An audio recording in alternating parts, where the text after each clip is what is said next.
Hey YouTube, Scott Stevenson here, and back with another video. Today I wanted to kind of dive into something that's been driving me crazy the past month or so. I'm really looking for a good audio solution for little piece to camera videos like this, like YouTube, or for sit down interviews, or even man on the street kind of stuff. Something that is like a Swiss Army knife type of audio solution. I've kind of looked into different mics, either on camera mic, a lapel, shotgun mic over the top of the camera. Right now I'm using the Rode Micro on top of my camera, and as long as I'm relatively close to the camera and I speak loud enough and I'm closer to it, it picks up fairly well. But in the past I've tried out, like you can look at my past video I did a couple weeks back where I was trying out a lavalier mic. I'll show you some examples of where I was going around with the lavalier mic and kind of what that sounds like. Decided that I want to get back into vlogging. Been working a lot, and that's always my excuse why I don't vlog. But going out of town, back to St. Louis, so should be okay. Usually around 4:20, 4:15. Lou gets out of work, and just about every day when I'm not working, I try to go and pick her up. So that's what I'm doing right now. Also, when I'm using the on-camera mic, the Rode Video Micro, you can hear what that kind of sounds like in sort of a vlog scenario. It's President's Day weekend, downtown SLO, hanging out, trying to decide what we should do next. We just went to go eat over at Ventana Grill. Ventana Grill is absolutely awesome. Went and hung out and saw the view down there. It's beautiful. But I think for sit-down interviews like this, or any kind of piece to camera, or anything that's a little bit more polished and set up, I think a lavalier hidden is probably the best as far as audio quality and reliability. Because using something like a dedicated audio recorder is going to have better preamps than the internal recording on my camera. I think that for my workflow, I enjoy recording directly into my camera just because it makes editing so much easier. But overall, I want better quality, and a lot of times when I'm delivering things for my clients, they require a separate audio track, and they're gonna give it to their editor and he's gonna put it in there. Whether I'm shooting a wedding and I'm miking a groom, and then it's just a clean audio of the groom's vows. Felt like time was staying still because I'm not nervous but anxious to be your husband. My love for you is unexplainable. Or if I'm doing a corporate interview and then whoever we're speaking with or sitting down, I just need clean audio of them.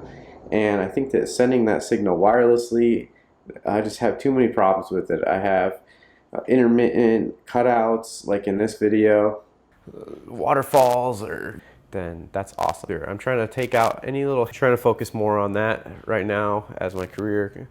As you can see there, all those cutouts intermittently, just like in and out, that's something that I can't rely on professionally.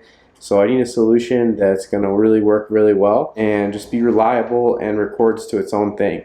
Back when I first started in the DSLR days, I was just recording with a Canon 60D, and I had a small Zoom H4n, and I would plug my shotgun microphones and my boom microphone into the Zoom H4n, and I would record everything externally, and I would sync everything in post. I'd record on the DSLR for my image, and record on the audio recorder and the shotgun mic for all of my audio. And sometimes I would also use a lavalier mic if I needed to hide, and I would have that recording into my phone or something like that using the SmallRig. Over the years I used a Zoom H1, which is another good solution for that type of thing. A lot of times I get questions, people ask me like, oh, I have a DSLR and I have like an on-camera mic, what's the best way to get better audio for my social media? Or they'll ask me, hey, I have a cell phone and I'm shooting everything on my iPhone, and for my blog or for my Instagram, what's the best way to get better audio, or what's a good mic upgrade for my camera kit or my cell phone? And I always think that the best way to jump up your audio production is to get some sort of a lavalier microphone, but that requires some sort of post-production.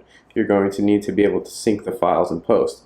And if you're just uploading directly to Instagram or doing a quick video to YouTube and you don't want to put a lot of post-production into it, or you don't want to have a lot of time going in and cutting and syncing and doing all that kind of stuff. If you're recording more professional, you're pretty used to having sync sound or having a sound operator, sound mixer, boom operator on set who's going to record that type of thing for you. And if I'm on a bigger job, large paid gig where I have more of a budget to work with, I'll bring on a sound mixer and I'll let them do all of the miking, and they just give me an audio file at the end, and I just come in as the DP and I just shoot. A lot of smaller gigs or things like my own YouTube channel that I need to produce kind of as a solo shooter, I feel like an independent recorder, or even like when I'm going out to a wedding needing like an independent recorder, something I can just set on somebody, check the levels and just make sure it's okay and just let it run, is probably the best solution, because a lot of times I can't sit there and monitor the audio, or I don't even have an assistant to kind of set that up and monitor it. So I have to be 100% focused on the image, and I need the audio to just kind of be taken care of. I don't have time, I can't be booming the mic, I can't be worrying about an external recorder, I can't be running cables all over the set, having stands. A lot of these things also take a lot more room in my vehicle when I'm transporting them, whereas a small lavalier is very easy to travel with, can fit into a backpack. I can set it up on somebody really quickly on the street and get a great interview with them, and nobody will even know that they're mic'd up and we're shooting something professional looking. Whereas if I'm following somebody around on the street with a boom pole, it's fairly obvious that we're shooting some kind of a documentary or a narrative film. Whereas if I could just mic them up indiscreetly and follow them around or have them act out a scene, most people won't even notice and it won't even call too much attention to what it is you're doing. A lot of times, especially here in LA, when you're filming and you don't have permits, you kind of have to do what's called guerrilla filmmaking, and you need to just get out there and run and gun and just get your shots really quick. And even with music videos, audio is not really such a big deal with music videos. It's really solely focused on lighting and the image. But still, sometimes you're just going out and taking your shots in a location and you don't have a permit to be there. So you just need to run and be very fast and efficient. So also another thing I've noticed is I'm not really enjoying having my camera built up and rigged out, because it ends up causing me more time to rig it out, and then I'm having issues with the monitor and this and that.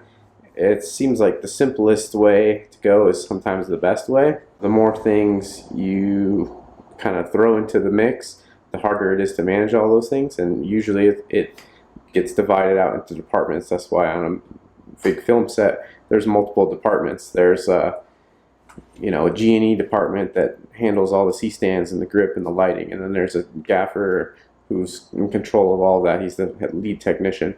Or you have a DP and then a camera operator and a first AC, and then it makes sense to have a follow focus and all this kind of stuff. But as a solo shooter, do you need a follow focus?